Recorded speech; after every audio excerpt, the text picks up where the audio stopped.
Assalomu alaykum. Bugungi retseptimizda koreyskiy salat. Baqlajonlarimizni salonka qilib to'g'rab olamiz. Baqlajonimizni tahiri ketishi uchun 2 qoshiq tuz solib, suv solib, bir chekkaga olib qo'yamiz.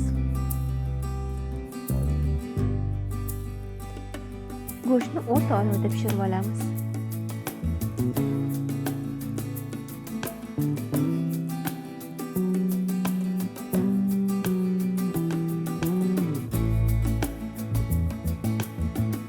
Go'shtga ozgina soya solib, yaxshilab qovurib, dimlab qo'yamiz.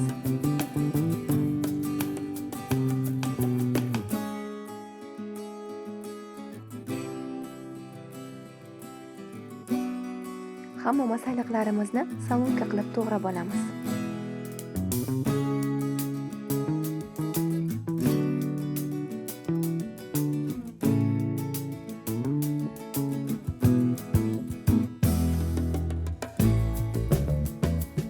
Bodringga 1 qoshiq soya, 1 qoshiq tuz va ozgina shakar solib aralashtiramiz.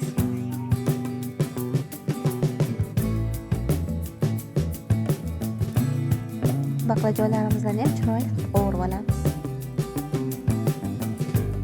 Men o'zim tayyorlagan markovcha salatini soldim.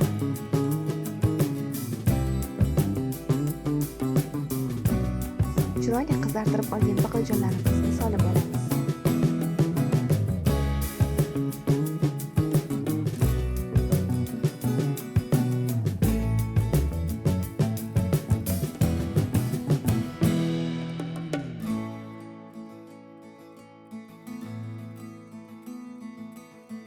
Bolgarskilarni ozgina qovurib olamiz.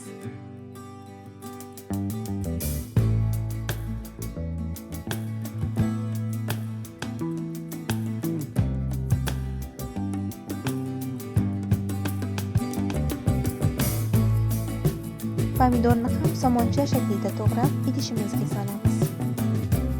Hamma masalliqlarimizni solib, yaxshilab aralashtirib, 10-15 minutga maza kirguncha olib qo'yamiz.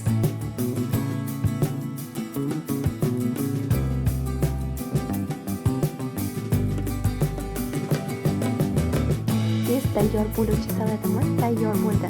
Mazasi shunaqa zo'r chiqdi, albatta tayyorlab ko'ringlar.